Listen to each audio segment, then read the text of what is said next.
Okay. Okay.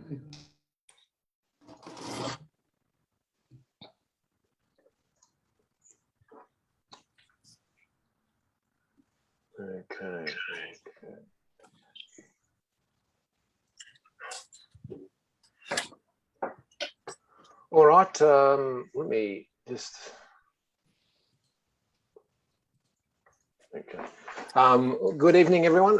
Welcome to the Gungahlin Community Council October meeting. It's my pleasure to welcome you all, and particularly to welcome our guest speaker this evening, Minister Mick Gentleman. We have 3 items on the agenda today. We'll have a short piece just to kick things off, where we provide a bit of an update, and then we'll get the Minister on to address all your questions. So without further ado, let me just try and get control of my slideshow.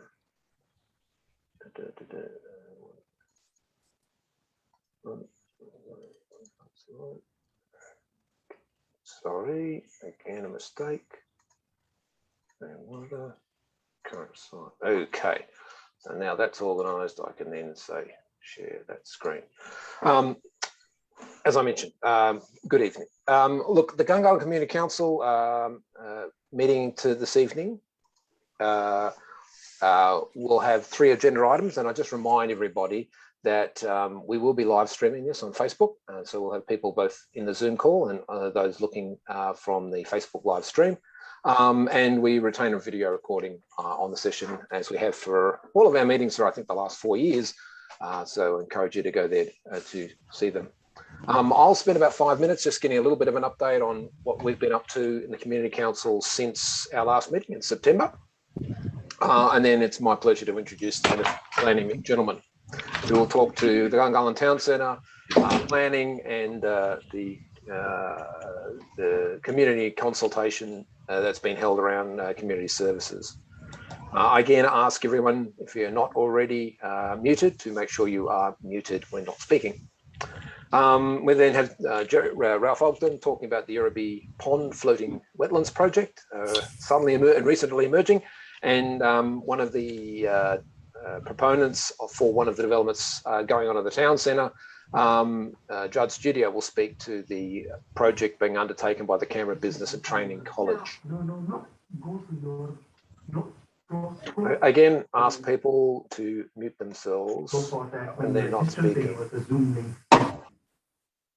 Thank you.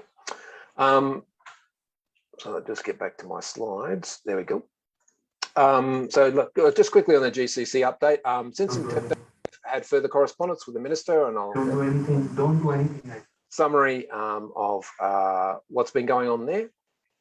I'll talk a little bit about the report from the ACT Planning Committee, their inquiry into draft variation 364. Their report was passed down about a week and a bit ago. Talk a little bit about the ACT budget, and finish off with a short update on what's going on at Yerribee Pond.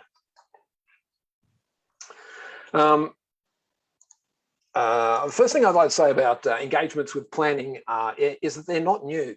You know, I managed to find a piece of history here.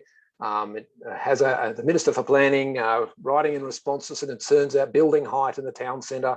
And the Minister for Planning goes on to assure us that there is no risk that a skyscraper would be approved for the Gungahlin Town Centre unless such an outcome was to be arrived at through the town centre study and the community support.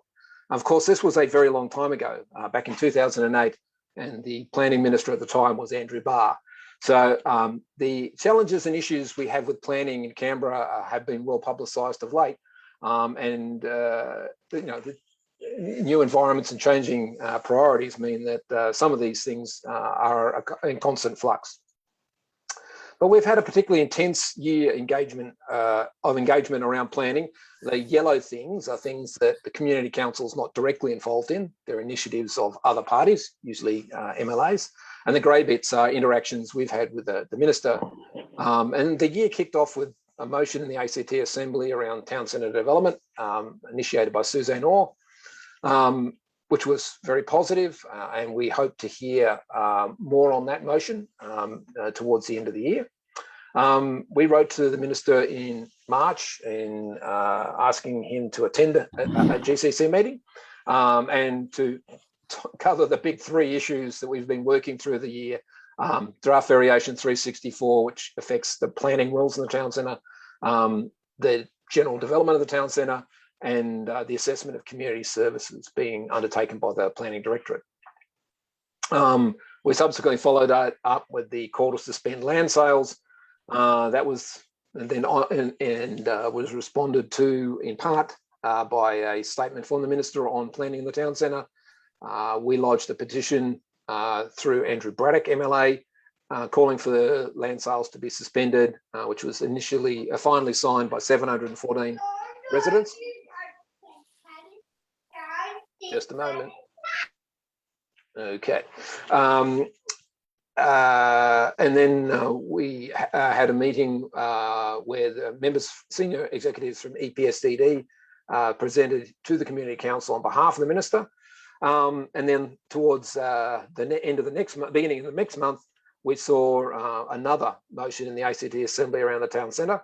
And we had got responses to our letters from March and April, and then prompted by the approval of the Air Towers development, which sort of reflects our frustration with the planning system kind of not achieving the outcomes residents were expecting.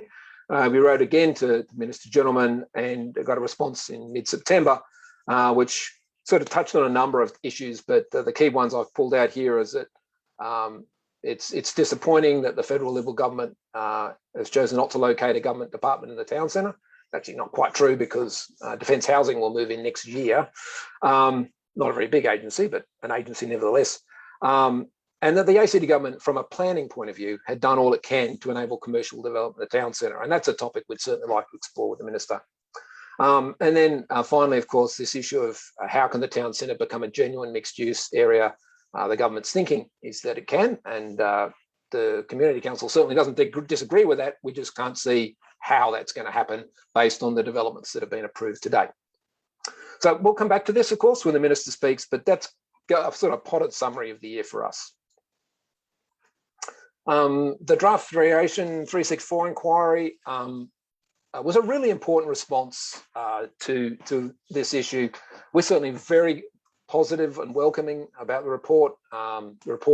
The committee has 3 members, one from each of the major political parties. It was a unanimous position, which I think is an important piece of information. And we really strongly recommend that the ACT government, when they consider those recommendations, adopt them as a matter of urgency. We don't have much land left in the town centre, so what we've got, we've really not got to make the most of. We acknowledge, for the first time, I guess we had formal acknowledgement that there were concerns and issues, and we were pretty heartened by that. And most of the recommendations are broadly in line with the actions proposed in our petition, our request to the Minister for Planning, and the motions passed by Suzanne Orr and Andrew Braddock, but not passed by the Assembly, initiated by those MLAs.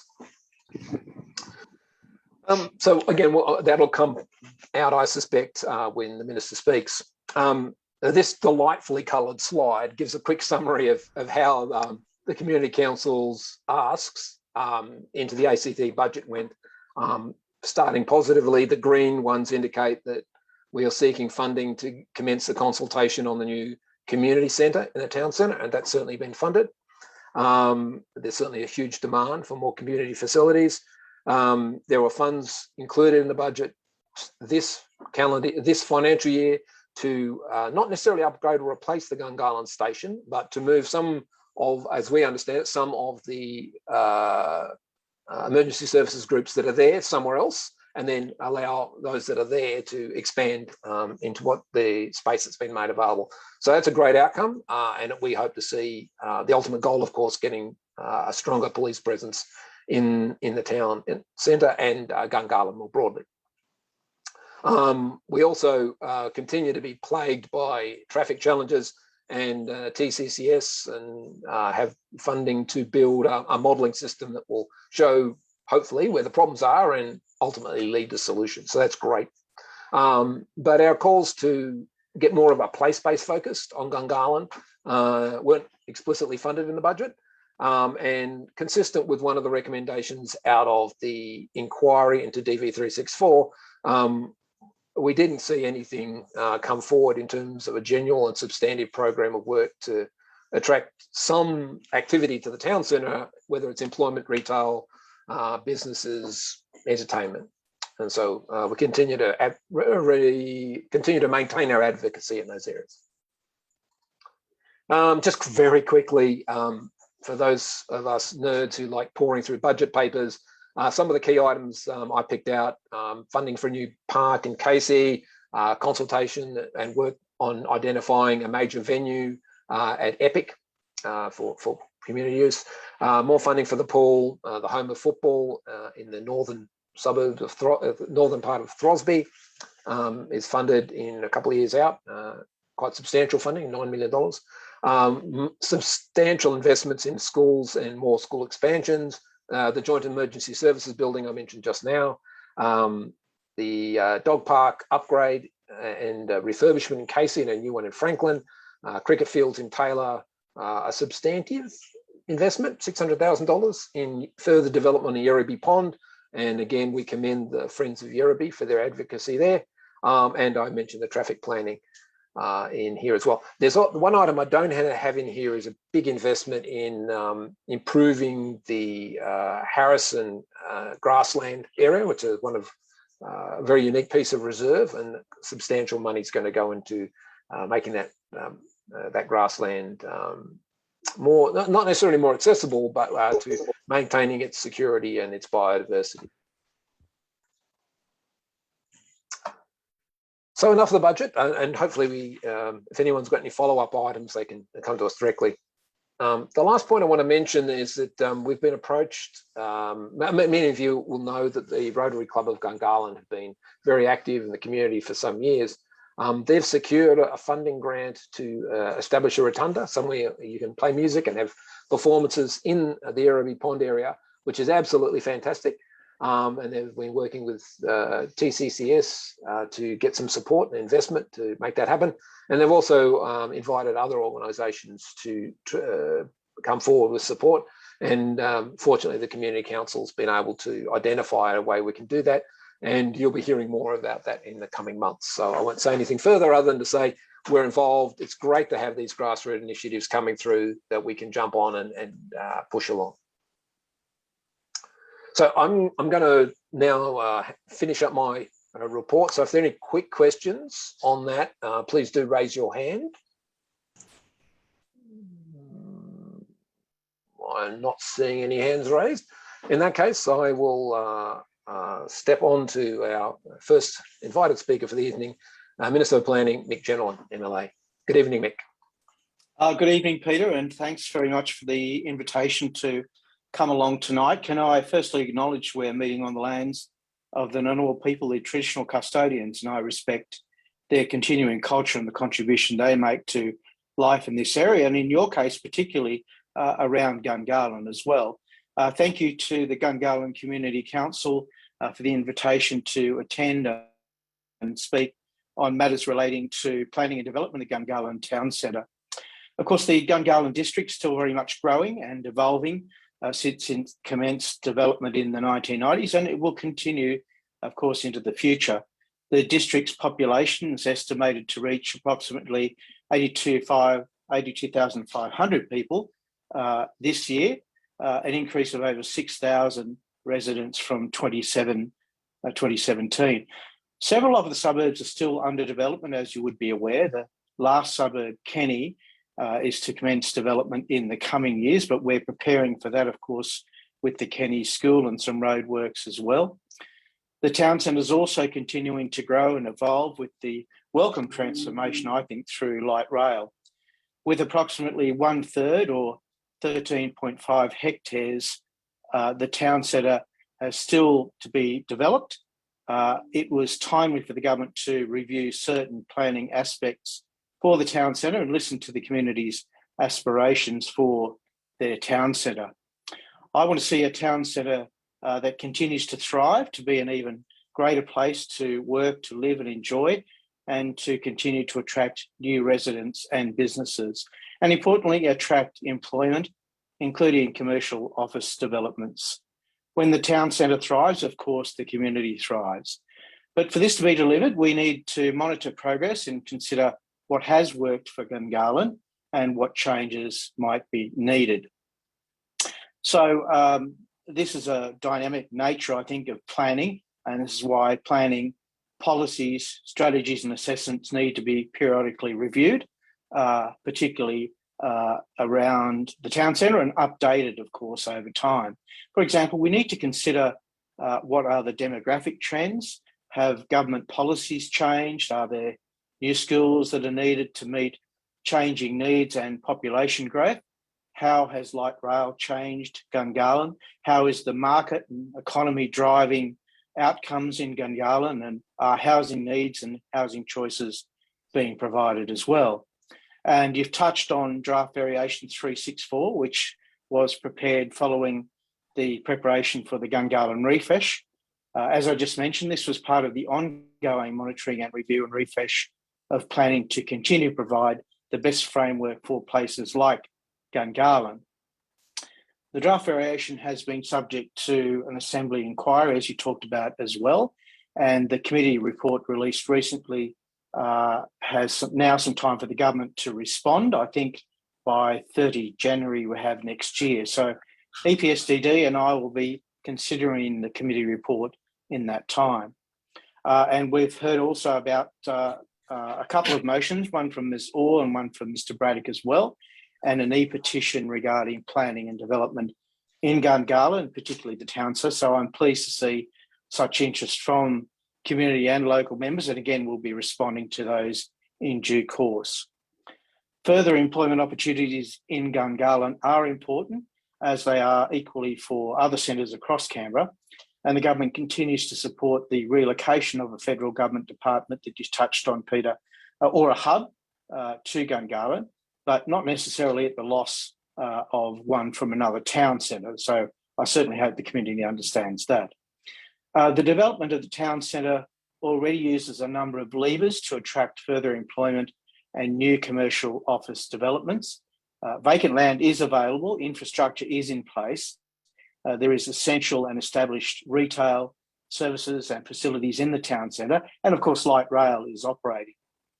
The planning framework should appropriately direct future development through outcomes-focused planning and strong design guidance. So I said this back in 2015 through the Statement of Planning Intent, and I continue to hold that view. This is a drive for our current ACT planning system review and reform project work to move the planning system from being a rather prescriptive system to a much more outcomes and performance-based system. The government has and will continue to engage with the community as changes to the system are developed, and we're going through that process now. And the engagement underway includes through the Environment and Planning Forum and the Stakeholder Working Series. The Gungahlin Community Council, of course, is represented on both. Just on land release, each year the ACT government publishes the ILRP, or the Indicative Land Release Program, to supply residential, community, commercial and mixed-use land and industrial sectors. And you'll see in the most current and recent ILRP for 5 years, so that's 2021, 22 to 2025, 26, that came out last week in the ACT budget.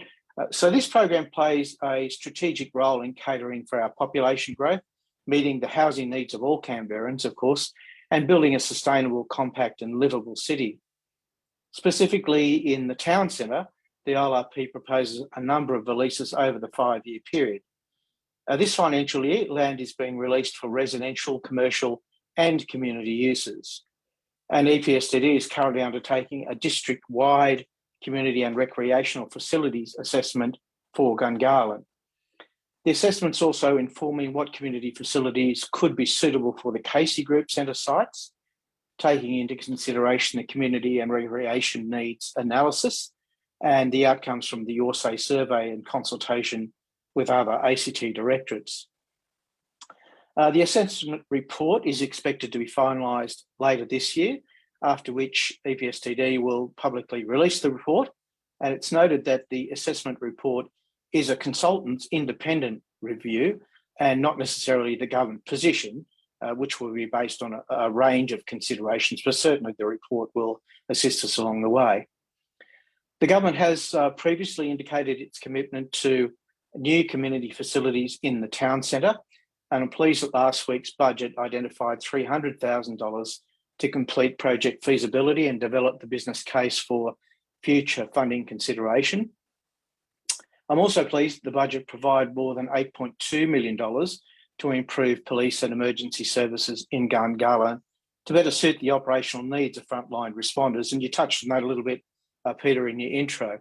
The Gungahlin Joint Emergency Service Centre is the only site in the ACT which houses all 4 of the emergency service agency services: ACT Ambulance, ACT Fire and Rescue, Royal Fire Service, and the State Emergency Service, along, of course, with ACT Policing in the one building. The budget announcement will result in the State Emergency Service and the Rural Fire Service being relocated to a new site. The area that they vacate will become part of ACT Policing's increased accommodation footprint. And the established completion for all the elements of this project is September 24. Last week, also the budget announced funding of $600,000 for improvements at Yerrabee Pond, which builds on the previous $300,000 provided in the 2021 budget. So I hope, Peter, that gives you an update of some of the work that we have been doing. And I know there's a number of questions that you certainly want to ask. We're prepared for that. And indeed, I have Ben Ponton, Erin Brady from EPSTD, officials on the hookup as well to go through any detail that I might not have. Thanks very much, Mick. Yeah, look, there's been a running commentary of questions here, and I'll endeavour to pick out the good ones. And Mark Scarborough, who we well known to you, asks a pretty pointed question. As Planning Minister, are you proud and happy with the Gungahlin Town Centre?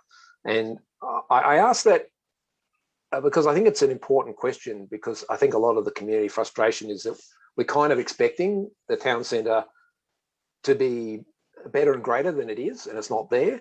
I note that in the indicative land release program you're referring to, it suggests the ACT government's investment in light rail has transformed the Gungahlin Town Centre, creating a vibrant commercial centre connected to the city, attracting new residents, businesses, shops and community facilities. And I guess I'm not sure what those new businesses, shops and community facilities are. So it'd be great to have the team from EPSDD follow that up. But I guess as the Planning Minister, are you pleased with the way things have turned out in Gungahlin? I must say, Peter, I am.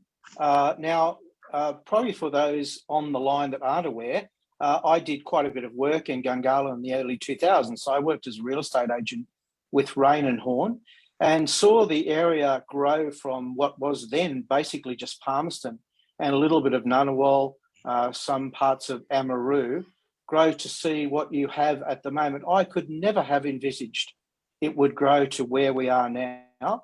And I don't think I would have ever envisaged at the time that you would see an investment like light rail come from the city to Gungahlin. So incredibly proud of the investments that this government has made and the opportunity that has brought for people to be able to live, recreate and work in Gungahlin as well. And I do note, of course, the Community Council's concerns about the more opportunity for work. And I think that resonates in a lot of our community. There are some suburbs where you don't see big employment areas. I think the inner north is probably a really good example of where we started Canberra. I grew up in Reid and then later moved out to Belconnen and now down to Tuggeranong. Tuggeranong is, of course, the best area of Canberra. So I welcome those people that would like to transition down to the area that gives you the best views in town. But yes, I am, Peter. I'm proud of what's occurred in Gungahlin. And I think we see some excitement from the people that live in Gungahlin. And we saw that certainly with the delivery of light rail. And there'll be more. As you said, we have announced ILRP that gives us 1,500 opportunities for residential development around the town centre. There's 10,000 square metres of commercial land in the ILRP and almost 9,000 square metres of community and non-urban land as well. So there's quite a bit to go still. But really, Peter, when I look back and worked there in the early 2000s, it was a bit of a dust bowl. I think it's grown incredibly. Right, thank you. That wasn't my question, of course. It was that from Mark Scarborough. Number of positive comments, and I must say, if we're out and about, people are very positive about living in Gungahlin. We're an employment hub. So you do note that in your correspondence to the Community Council, and this is again a follow-up question around how do we get employment into the town centre, and then you indicated that you've done everything you can in planning. How can the ACT government do other things to make Gungahlin destination, build it as a place, perhaps not necessarily focused on employment, but obviously that is what most residents look at, but perhaps a fantastic rural park, urban park, improved quality retail, some entertainment facilities. What is it? What levers can the government apply to facilitate the development of Gungahlin? Whether it be, if it's not, asking the federal government to put an agency there, what else has the government got in its kit bag that can help? Oh, I think there's a number of levers that we can use in the area for, a growth in non-residential development in the Gungahlin town centre. We've, of course, invested in our own ACT government shopfront there at Wynyard House as well. And, of course, there's only a couple of town centres that have ACT government presence. Most of those are centred around the city, of course, in Dixon. But there are a number of levers, and we're happy to work with the Gungahlin Community Council and, of course, the community to see what we can do to grow that presence, if you like. And I think there's some economic drivers and there's some other incentives that we could use. Good transport is a key, I think. Light rail, we've, of course, invested in and has been quite a success, but we need to do a little bit more. So park and ride, I think, is a good opportunity to entice people to come to the area. We've got park and ride down where I am at Calwell, and it's well used. And of course, we don't have light rail down here. It's bus use from the park and ride, but it has encouraged people to use that form of transport. Thank you. Is there anybody on the call who would like to ask a question? Just use the raise hand option. I'd also ask my colleague Darren to let me know if there are any questions coming from Facebook he'd like to read through. All right, Mark Scarborough, please proceed and ask your question. Good afternoon, Minister. Thank you for joining us. My question relates to the suburb of Casey, which I've been a long-term resident of. I was quite pleased to see funding for the Casey Recreational Park in this year's budget. It's disappointing it's taken this many years for a previous commitment to finally get funded, but nonetheless it's coming. One of the things I would like to see from that is that there be engagement with the Casey community in relation to the design and what things we would like to see there. As a parent of kids that are heading into teenage years, I think we need across Gungahlin lots more for our teens to be active outdoors. Certainly the younger demographic is well catered for with fantastic playgrounds across the area, but yeah, we certainly need more for the teens. But going on from there, I just want to draw attention to the Casey concept plan that goes back many, many years ago, which did have in there published that the Casey Group Centre would include a combined club, indoor pool, indoor sports, gym, and childcare centre. I will point out that those things have not been delivered yet. And we do have land available in the Casey Group Centre area that has been handed back by the developer. And it's my understanding that some of that land is now being targeted for residential. As a member of the Casey community and in our Facebook group for the suburb, there's quite a lot of opposition to more residential within Casey. And what we're asking for is more amenity for the residents of Casey and the surrounding suburbs. And we're asking that the ACT government deliver to the Casey concept plan, which has been well published and that people have invested in the suburb based on, that the ACT government delivers to that and provides a combined club, indoor pool, indoor sports, gym and childcare centre, and cease on trying to sell that land off for more residential. Thanks very much for that. Yes, I remember Casey Shops when it was first being developed, and of course the opportunity for all of those areas for recreation were in the plan, including residential as well from the very beginning. So there was quite a bit of work to go forward. And there's been a bit of to and fro about the recreational complex, and you'd probably be aware of that too. I remember originally a bowling green was proposed, and then the local community didn't want to see that go ahead. So I still see there's a bit of opportunity to engage the community in what we can do for Casey in that area. So we'll certainly keep abreast of that with EPSDD and their engagement process too. So when can the Casey community be expected to be brought into those discussions and conversations? I've been asking for this for probably at least 4 years through my MLAs, and I've had nothing but really silence on this. Like I said, this is published in the Casey concept plan, therefore it should be delivered. I'm happy to move on from the lawn bowls conversation. I think we can all acknowledge that those kind of things are commercially viable. However, there is a strong demand across Canberra for more indoor sports facilities. We know that our schools are stretched with bookings as it is to utilise their facilities. I know that there is a strong demand for futsal courts in particular, basketball. There's lots of opportunities here. We have a unique opportunity that we have land available that would be suitable in the Casey Group Centre for this. If you go and sell it off for residential, we lose that opportunity forever. So that's what I'm saying. We need to, calling on you to stop looking to sell that for residential and have that consultation with us. I might just pass over to Ben at EPSDD. He might be able to give you an update as to where we are with that process. Yes. Thank you, Minister. So those who don't know me, my name is Ben Ponch. I'm the Director General of EPSDD and also the Chief Planner. Yeah. So I'm going to ask my colleague Ben Green to talk to you a little bit further about some work that we have been doing in terms of a community needs analysis. So referring back to that concept plan, and Minister touched on this in his introductory comments, that over time, it is important that we don't just set and forget in terms of policy.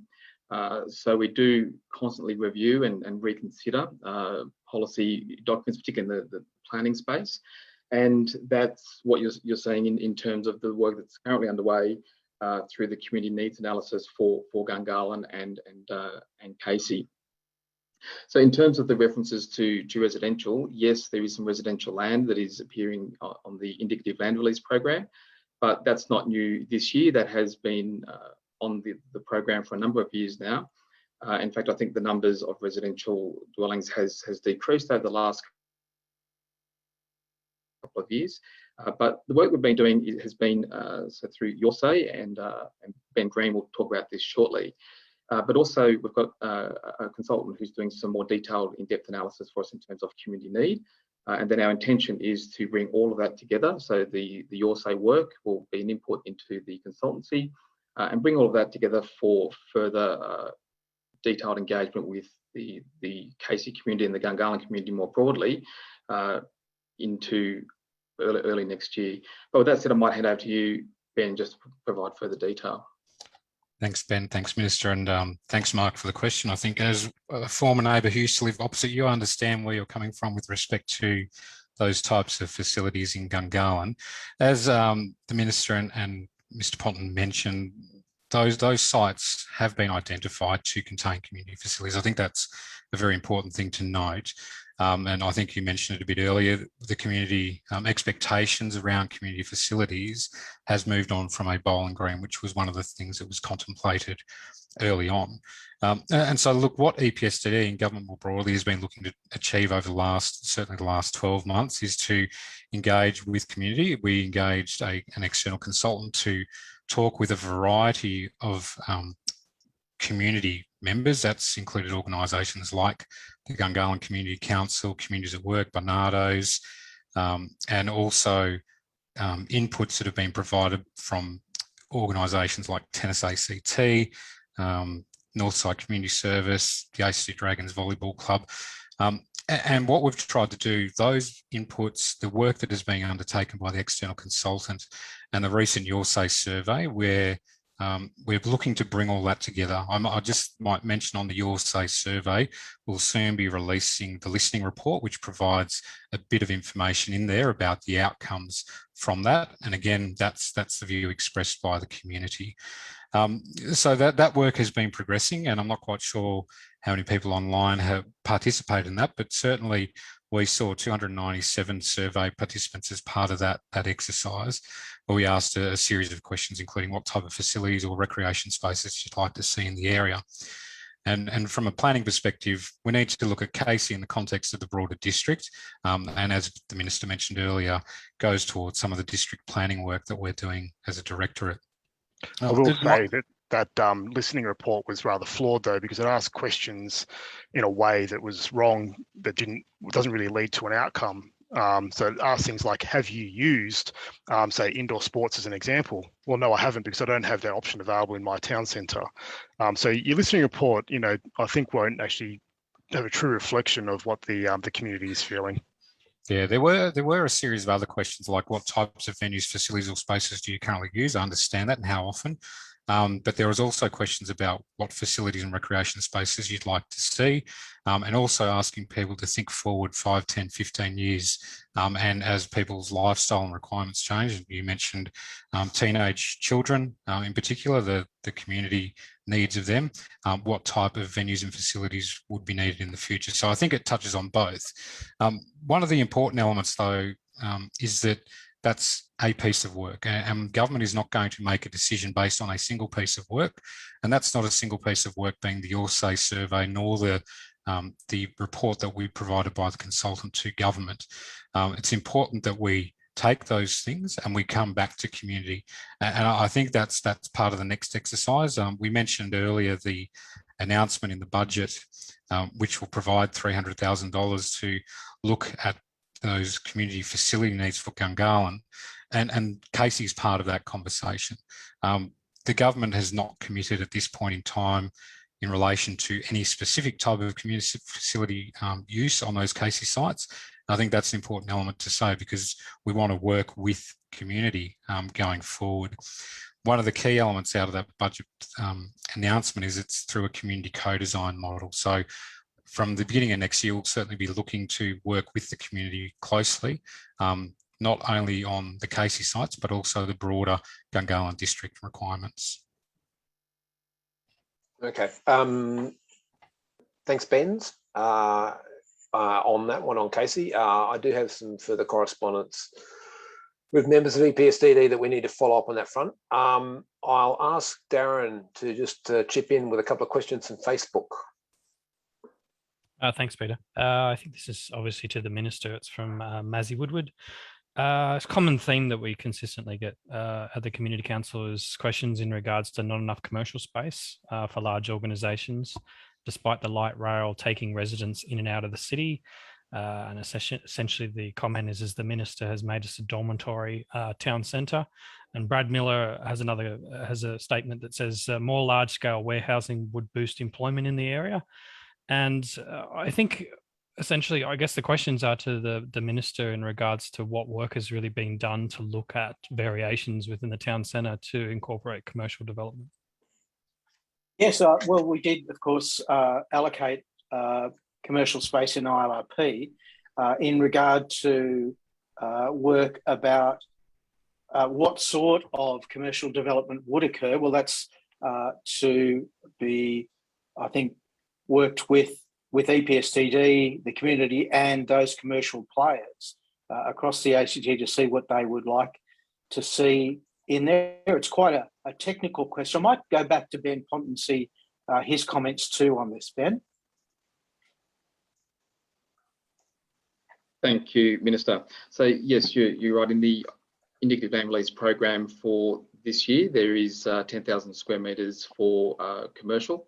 In terms of the planning work that's been undertaken, of course, we're through the draft aspiration 364 are looking to set aside land for 65,000 square metres of large-scale office, and I know that there's been some views expressed in relation to that and whether it's sufficient, and also in relation to the current provisions as drafted that was referred to the committee had identified that would be reviewed in 2024.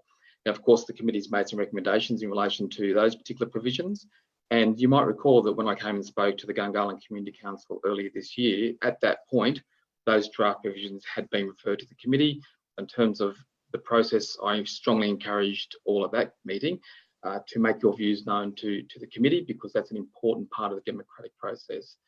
Now that we've received that report from the Assembly Committee, that's something that we are currently considering, and we will then provide advice to the Minister and to Government in terms of how best to respond to that. But it's yes, you've raised these points before, and certainly at the meeting that I was at earlier in the year, that was very much a key theme that's been reinforced by the Assembly Committee and something that we'll very, very carefully consider. Sorry, yes, had a question here from, Stephen Kearney, and I'll read it because he's typed it very eloquently. I have a question in relation to Franklin. There's considerable commercial spaces along the Flemington Road light rail corridor that have remained vacant for an extended period. What are you doing, presumably addressed to the Minister and EPSDD, what are you doing to support and incentivise businesses to invest in these spaces, particularly as we emerge from the impact of COVID-19? We haven't had deliberate policies to incentivise businesses to come to particular areas like Franklin. We've incentivised businesses certainly over the COVID period with rebates, if you like, and those sorts of incentives to keep going. I think it's a very difficult decision for businesses now to see whether they're going to start up shop during this particular COVID situation.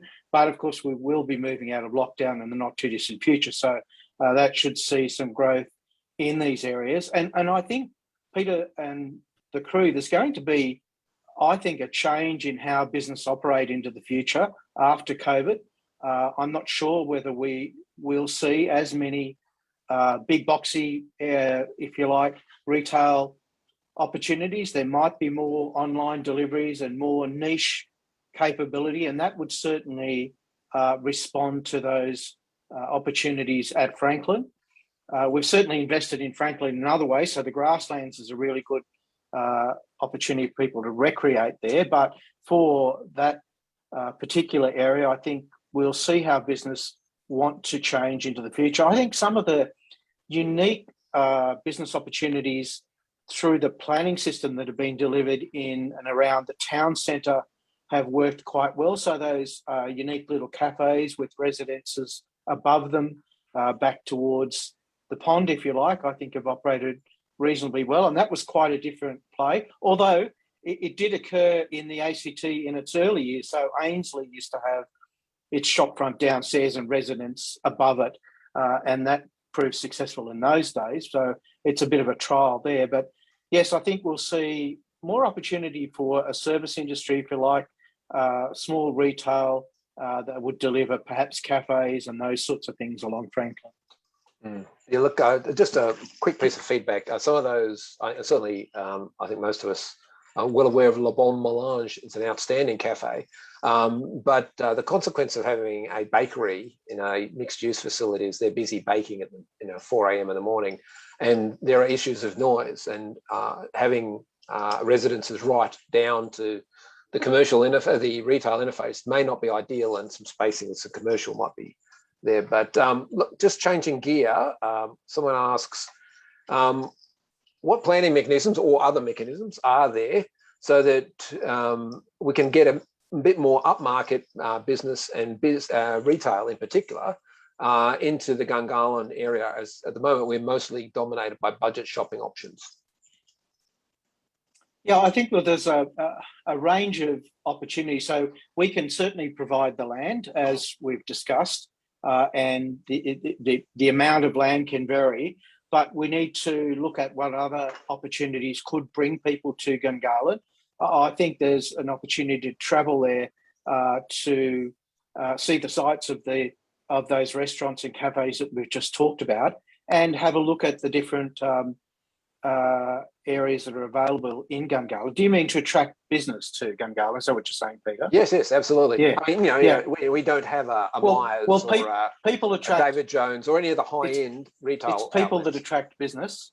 There's no doubt about that. It's people and how they spend is what attracts business. We know that from the straight economics of how a business works. And whether the attraction in Gungahlin is going to be, as I mentioned, from some of those smaller areas that provide niche services such as cafes and that sort of thing, or whether people will go back to the big box retailers is still a question to be answered. I think there's going to be a real challenge after we come out of lockdown to see how that goes. I don't disagree. I think the new initiatives the government's proposed in Belconnen and Tuggeranong around shared workspaces, I think are fantastic. We're obviously very disappointed that wasn't considered for Gungahlin, given that there have been previous election commitments to deliver a piece of work around smart work centres in Gungahlin. But I think a good thorough look at the future of work is an important part of planning that town centre. And I'm sure the community would love to be engaged in that conversation. And Peter, can I just ask again, Ben and Erin, because they've been looking at how we could attract business into the area, to make some comment as well? Sure. Yes, thank you, Minister. Just turning my camera on. There we go. So look, this also came up at the last meeting that I attended, and Peter, you might recall that after that we had an exchange, and I was able to put you in contact with colleagues in other parts of government, so particularly in economic development. And I've also separately made contact in relation to other parts of government. There are certain things that, as I mentioned in that earlier meeting, that planning can achieve, and then there are other incentives that need to come from other parts of government. But in terms of that no wrong door policy, having heard this, I was very keen to make sure that I took this to those parts of government that might be able to assist with, considering those incentives, not only for Gungahlin, but more broadly in terms of other centres. And Peter, I don't know whether or not you've been able to give an update to the council in relation to any contact that you may have had with economic development, but certainly I think that's something that we can continue to have that conversation with those colleagues. Yeah, we fortunately end up speaking directly to Karina Arati, who heads economic development for the Chief Minister's Department. She took a meeting with us. We had some challenges. Her time is very busy, getting a dialogue going with her. And just at the point where she responded saying, okay, let's sit down and talk about some stuff. I think that was the day before COVID, the COVID lockdown began, and her attention was taken elsewhere. But she has come back and said she's keen to speak in October. She does make the point quite clearly that she is driven by decisions of government in terms of how she spends her time. So that would be key. I mean, related to this, I noticed in the budget that the City Renewal Authority was funded for about $9 million over the coming period to develop placemaking for the central areas. It'd be great to see a sort of proportionate investment, perhaps not at that scale, for each of the regions of Canberra, the districts of Canberra, particularly Gungahlin. And that seems to be something that's absent. Particularly, that's one of the key issues here in Gungahlin. There doesn't seem to be a placemaking initiative that sort of pulls in all the directorates and actually takes a citizen-centric view of how we like to see things play out. So I'm not asking you, Ben, to respond to that. That's really a decision of government, but certainly the Minister might like to respond as to how he sees the proportionality of the investment in the CRA, the City Renewal Authority, and similar placemaking initiatives for the districts. Yeah, sure. Minister, thanks. okay. Oh, sorry. You jump in first, Ben. Sorry, Minister, I was just going to make a couple of comments, but I'm happy to defer to you if you're comfortable for me just to make a few comments. In relation to the City Renewal Authority, of course, there is a levy on businesses in the City and Braddon that does help fund some of those activities of the City Renewal Authority. So that isn't the case in other town centres. So that's just something to keep in mind. But in relation to placemaking, and I know that my colleagues from the Suburban Land Agency have been in contact with the council to talk about as that we move to land release, particularly in the town centre, what might be able to be done in that respect. So I continue to have conversations with my colleague John Dietz, the CEO of the Suburban Land Agency, and particularly for that central area, I think it's precinct 2B, where the office accommodation has been identified. I think it's really important that we do some placemaking as we think about how land might be sold in those locations. So I guess that's a long way of me saying, Peter and colleagues, that small steps for Gungahlin. The City Renewal Authority has a mandate. It's funded through a particular source, but we have been hearing what you've been saying to us in terms of the need for that placemaking. Minister Gentleman's certainly been talking to me about that. He's been hearing what you've been saying, and Minister Berry also. So it's not just for one agency to deliver this. So we'll work with our colleagues very closely in the Suburban Land Agency to kick that off in terms of those land sales in the town centre.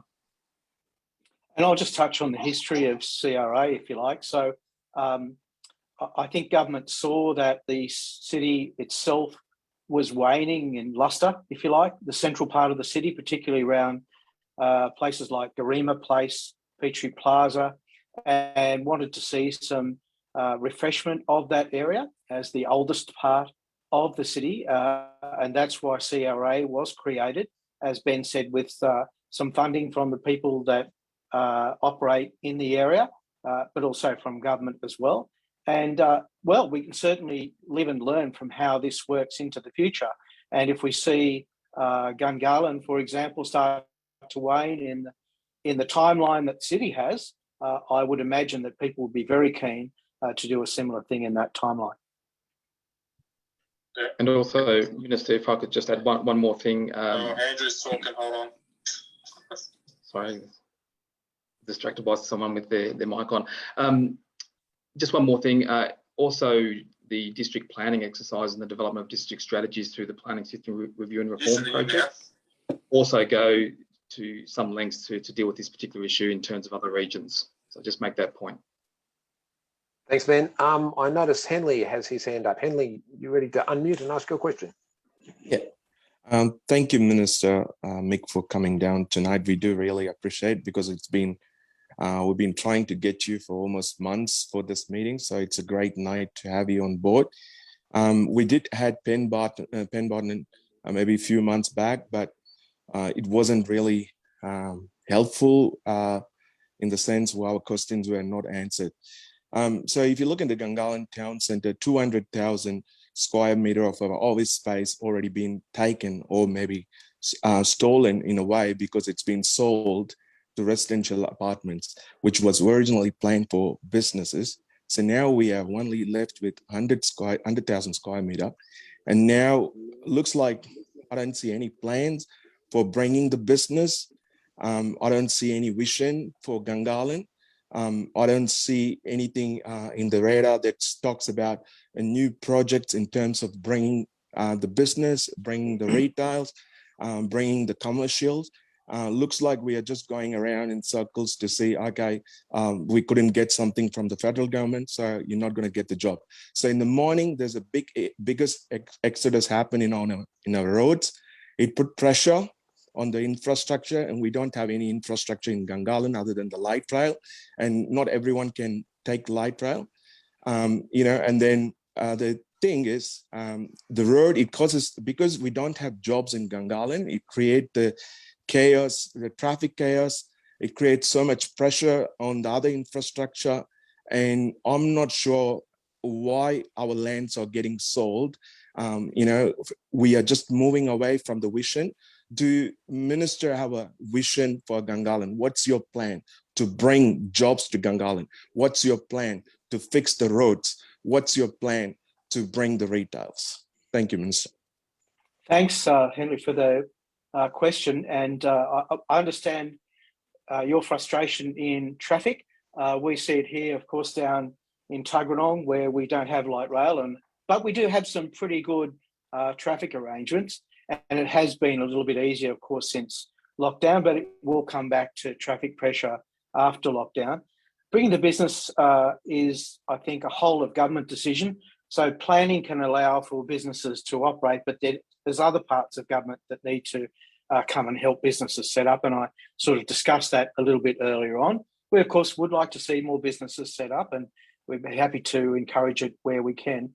I'll go back to traffic, though. Where we do see traffic issues, we try and respond where possible. And I talk to Chris Steele regularly about upgrades to roads, and we've seen some parts of duplications occur in Gungahlin. Certainly, quite a lot has occurred since I used to work there in the early 2000s. So there's quite a lot of extra road width and road value, if you like, since that time. But of course, as you've said, there's more people as well. You do see an exodus and a return in other areas of the ACT, and I will point to Tuggeranong. In the mornings before lockdown, the Drakeford Drive, which is 3 lanes to the north, 3 lanes to the south, would be full on each of the peak periods. There are something like 14 sets of traffic lights before you even get out of Tuggeranong on Drakeford Drive.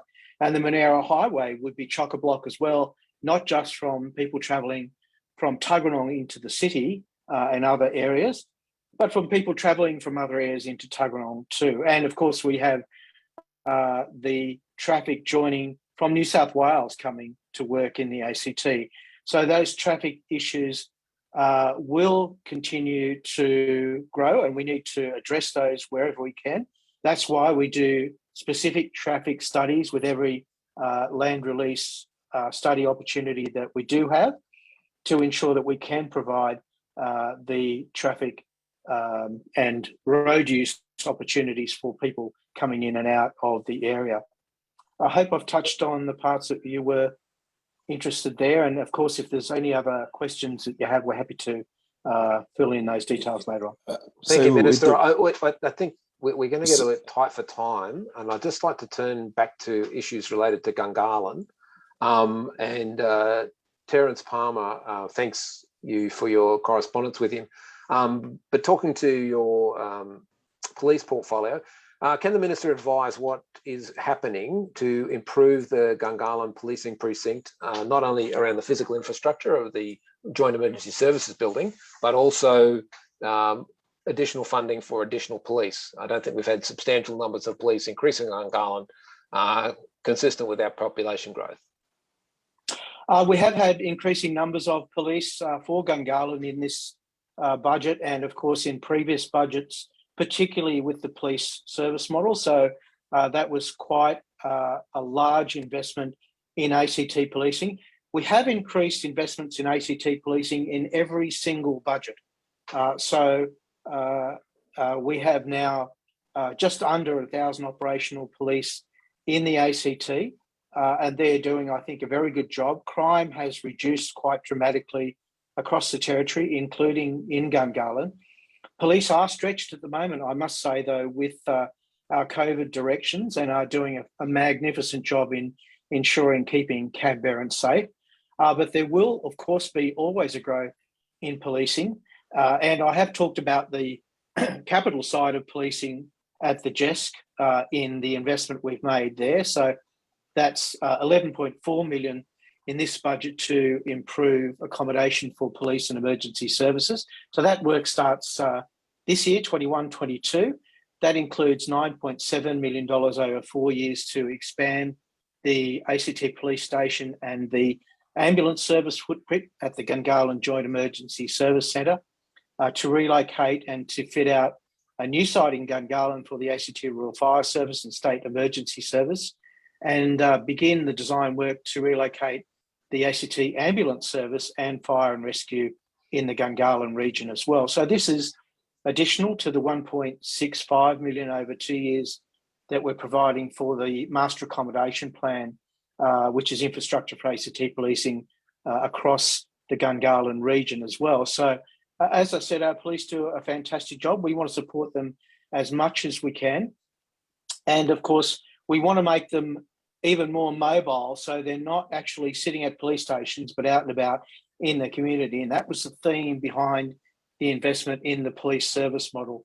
We've seen it work very well in other jurisdictions, and that's why we've invested and brought it to the ACT. So you will see more police out and about in the community, not necessarily at the police station. We want them out and about in your community talking to community members. Part of the success of the police service model in other jurisdictions has meant that being closer to the community has meant it's been able to keep people out of the justice system. And it's been an incredible success in those jurisdictions. So yes, we will continue to invest in policing and emergency services in Gungahlin.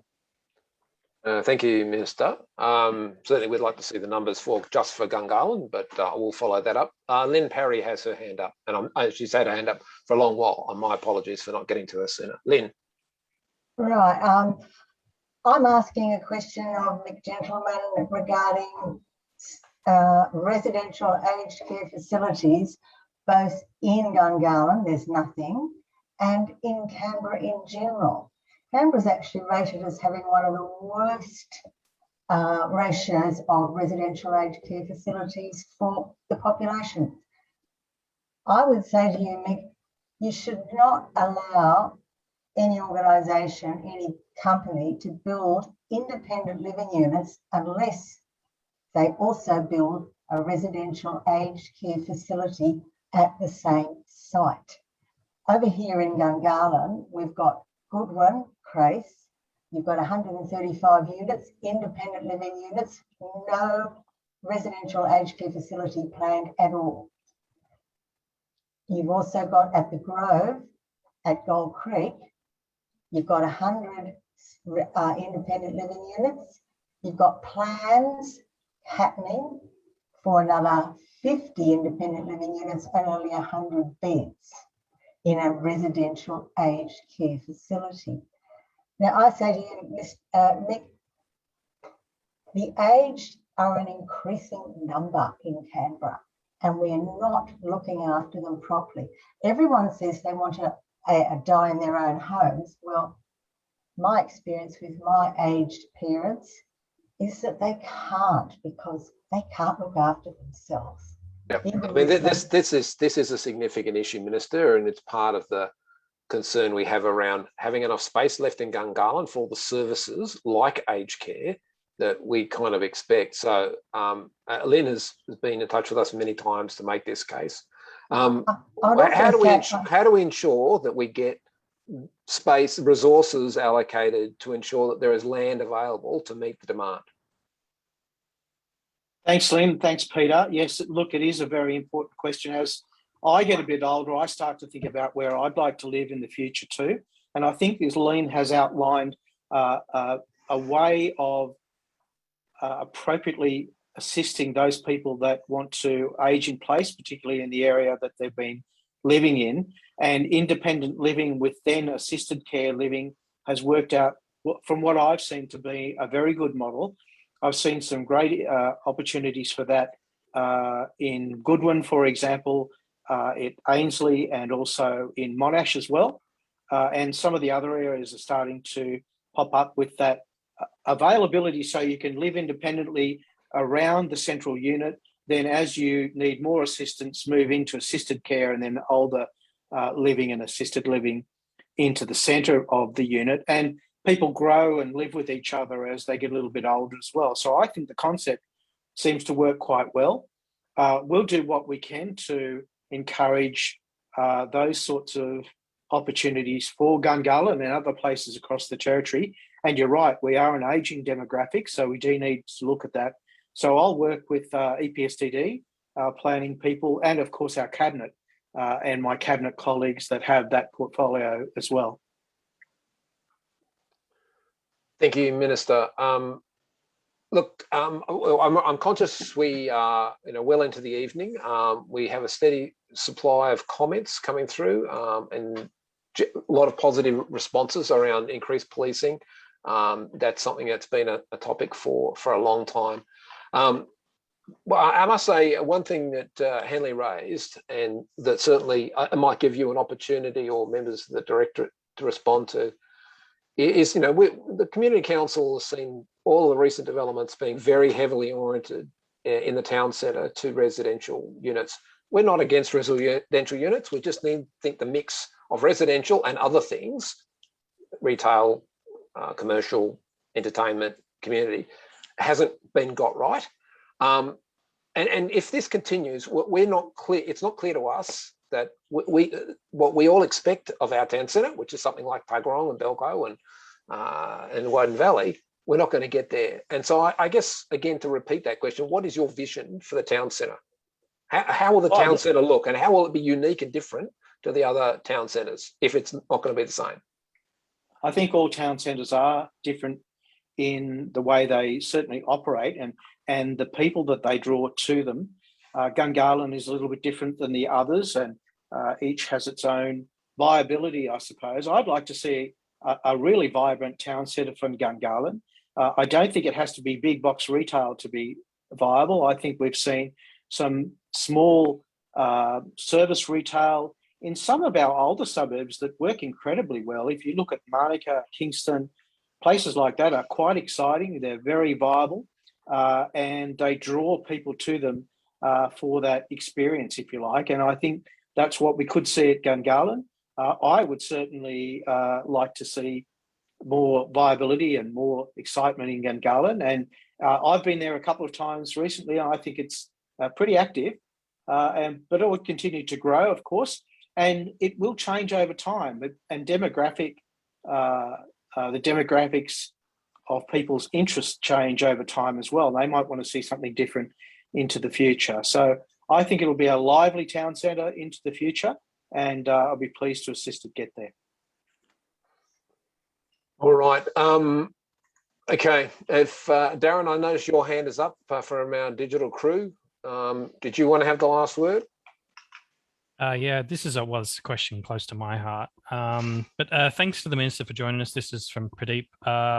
For the Tuggeranong Lake Precinct, $4.3 million was announced in the budget for foreshore upgrades.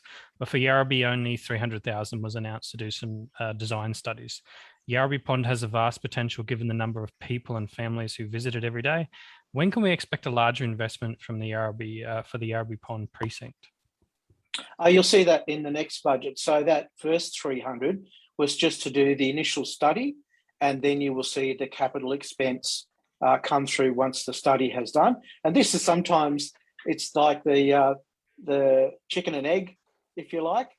We need to do the work first to see what needs to be done and see what the community wants in the area.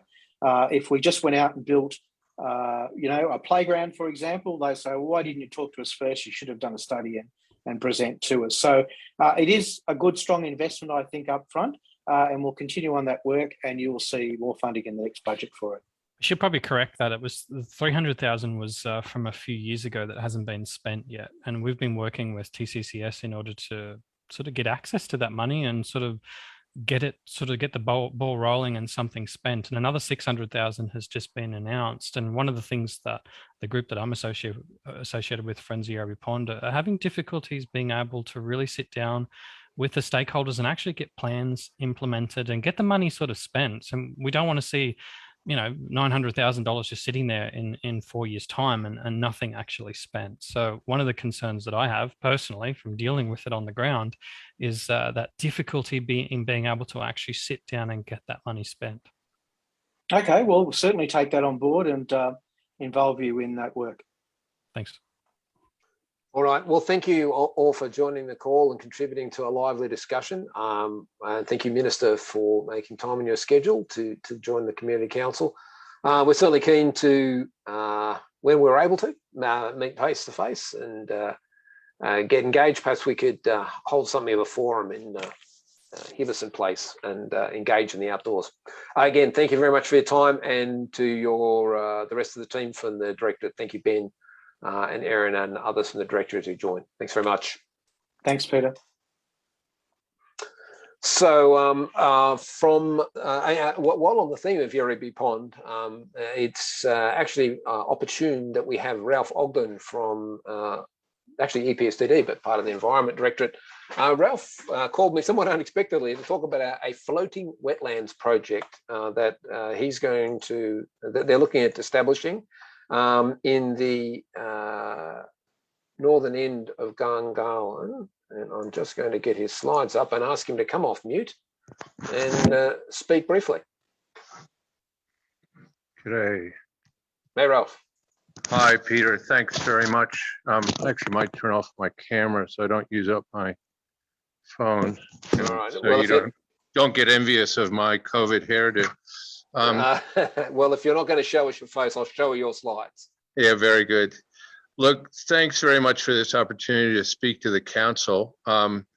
As you said, I'm here to talk about plans for a floating wetland at Yerribi Pond. And before I start, I'd like to also acknowledge we're meeting on Ngunnawal land. And in fact, I hope to work with the Ngunnawal reps through the broader Healthy Waterways program to spread an appreciation among the community of the importance of waterways to First Peoples. But first, let's go to Yerribi Pond. So yeah, if you go to the next slide, thanks very much. So if you haven't heard the news, the first stage of Healthy Waterways, which was a $94 million investment between 2014 and June this year, is done. It's completed. We've built 20 water quality assets across Canberra, but not in Gungahlin. There was a public education program, a pilot that was very successful, and a bunch of research and monitoring that's helping shape our thinking going forward.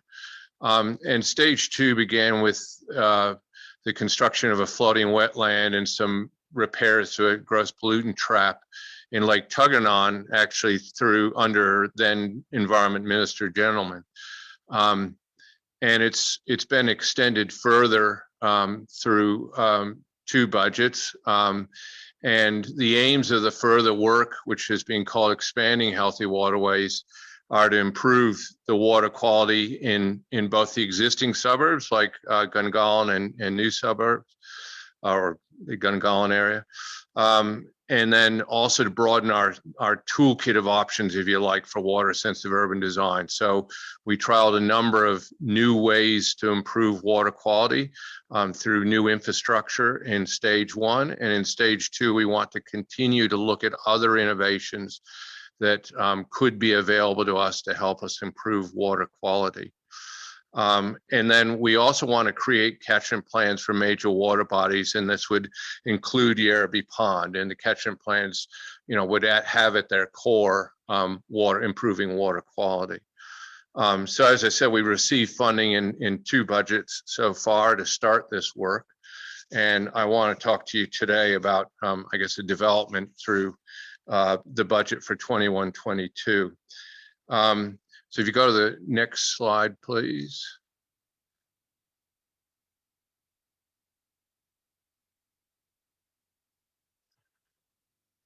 If I can just, Peter, next slide, if that's all right.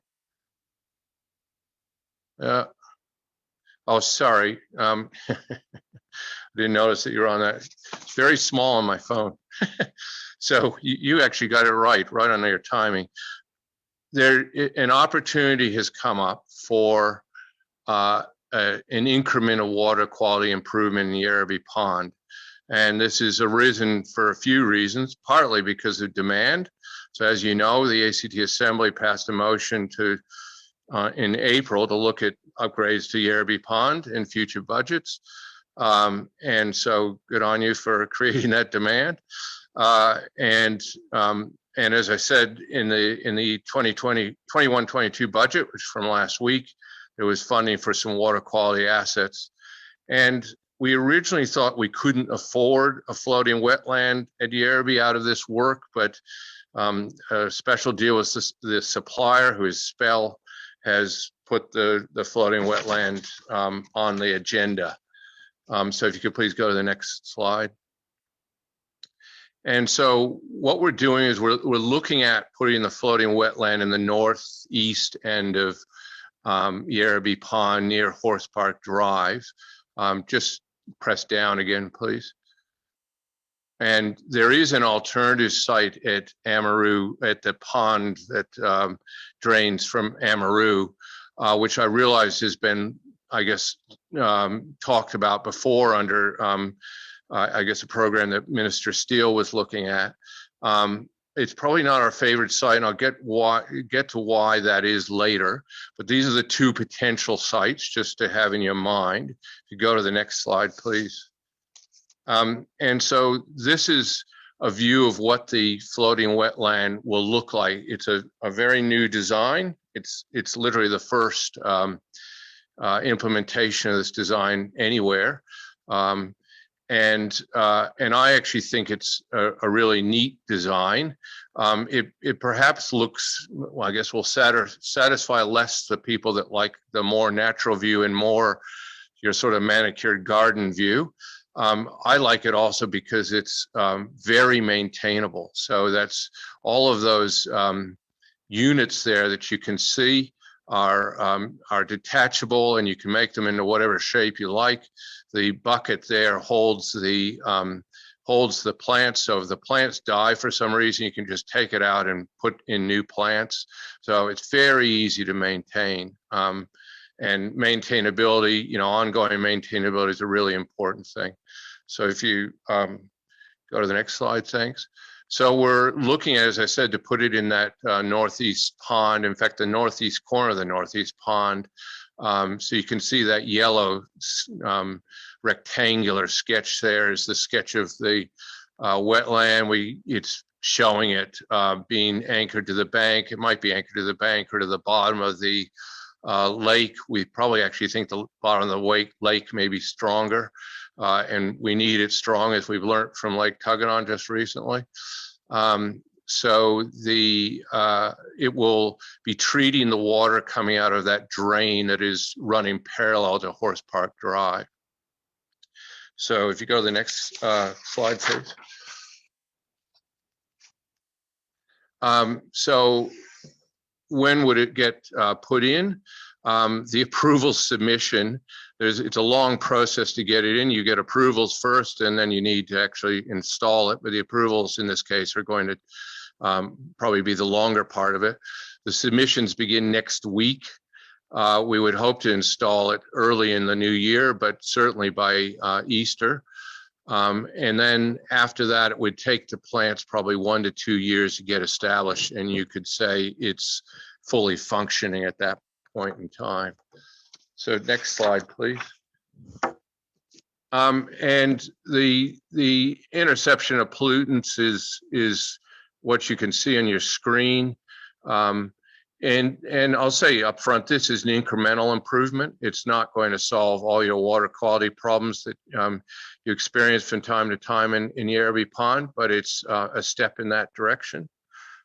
And the range that we have there is due to some of the uncertainty at this very early stage about how effective the existing water sensitive urban design infrastructure within the catchment is performing. We'll certainly narrow down our predictions on how much it'll perform. So really, Peter, that's all I wanted to say. I guess I wanted questions or wanted to suggest questions on two things. I guess what your thoughts are about the floating wetland in the northeast of the pond. And I realize I've come to you, what will sound to you as late in the process, but we actually only started this process just literally about a month ago because the opportunity came up, and it is funding that we need to spend in this financial year. So we're going very hard to find places for this project and another project. I know it sounds rushed, but I would like your feedback on whether you feel this is a good idea. I wouldn't mind also some feedback on the idea of the two floating wetlands, maybe splitting up the floating wetland between the northeast pond and the Amaroo Bay. I have some questions about the Amaroo Bay, which are sort of hard to evaluate in this sort of COVID state where we're not really able to get out and have a look around. I'm not sure that Amaroo Bay is deep enough. The maps say 2 meters, but that probably will have filled in some. And I'm not sure it's actually the right solution to the problem there, which I gather is a lot of macrophytes that or water plants that break down and smell bad in summer. I'm not sure adding more macrophytes is actually a solution there. So I need to look into that further, but I'm certainly welcome the community's thoughts on either of these things. Well, thank you, Ralph. That's it's like I say, it was quite a surprise to me and pretty interesting. Someone's asked, you know, why do we have to floating wetland? Why can't we just do this with better, you know, normal plants at the edge of the pond? Normal plants at the edge of the pond actually do actually perform some of this work. So this is additional work. This would be out in a deeper area where plants are not growing. So it's basically an incremental increase. And the reason why, and I know there's been some consternation about the submerged plants that grow in the pond, and I gather swans rip them up and they end up sort of accumulating on the shore and again stinking. I guess they perform a really important role in filtering out nutrients as well. So the fringe plants, the plants along the fringe of the lake are really important, but this would be an additional bit. And we would need to solve the water quality problems, we'll also need to do some further works up in the catchment. Right. Thanks, Ralph. Darren. Quickly, I think probably the Amaroo side that you're talking about there near Diamond Street, it probably doesn't have the water flows that probably come from the Horse Park Drive side of the ponds. And I think you're right. I think the Amaroo section there, that Amaroo Bay that you called it, is probably the plant life.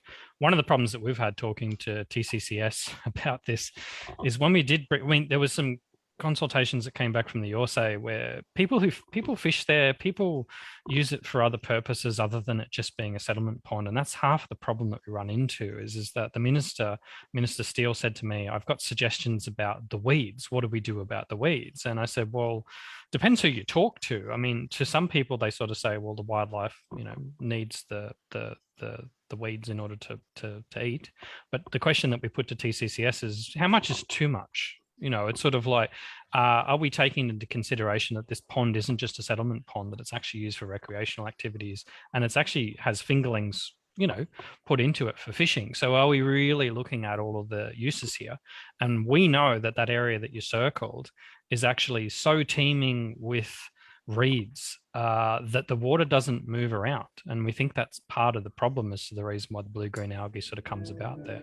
So, right. And I think you're right about this concept that since Ford was sort of constructed, there were discussions within the Legislative Assembly about the need for Yarrabee Pond to be dredged because the sediment was building up very quickly. And I think it's a good thing that money is coming through. I'm sort of confused about the comment that you made about not having to get money for it, because the federal government has invested significant amount of money in the project. So I'm curious about what you said about the difficulty in getting funding for this. Yeah, so no, I mean, it's just the difficulty is not, I guess, specific to this project. The original project, the 94 million, the catchment, which is above Lake Ginninderra, was not considered one of the priority catchments, and that's just a historic thing. That was a Commonwealth directive because they were most interested in improvements in water quality in the Murrumbidgee River. So catchments that had a more, I guess, direct connection with the Murrumbidgee River were the priority. There were 6 of those catchments. I mean, I think that's unfortunate. That's just the way that fell out, I'm afraid. John Beagle's here as well, but we were trying to get a certain type of floating vehicle, I think it is, that is used to actually scoop up some of the reeds in other areas of Canberra. But we've really run into some problems here with the fact that TCCS is sort of doesn't want to go anywhere near this reed problem because of the environmental sort of consequences of that. But well, that's wise in some ways. I think we have to distinguish between, I guess, maybe removing weeds that are already dislodged and have sort of beached themselves versus ones that are still there. If you start mowing reed beds, you're mowing the great competitors to algae, and you'll find that the lake pretty quickly switches to an algal soup, and I don't think that'll be very satisfying for anybody. Algal soup doesn't sound good. John, I noticed you've unmuted. Did you want to have a quick question before we move on? Well, I appreciate the fact that Ralph has been in touch with the Friends of Yerraby Pond, and this is what we're trying to do to spread the interest in the improvement of Yerraby Pond, which has been disastrously left to languish. I can't say it any more effectively than that. We are the poor relation of the 4 waterways that exist in Canberra, and Ralph has come to us out of the woodwork to put this proposition, which I think is very meaningful and effective, but it brings attention to the deficiencies that exist at the pond. Darren, you and Peter are at the forefront of doing things to bring to the attention of the community, to Mick Gentleman and other ministers, that we have been so poorly treated over the years.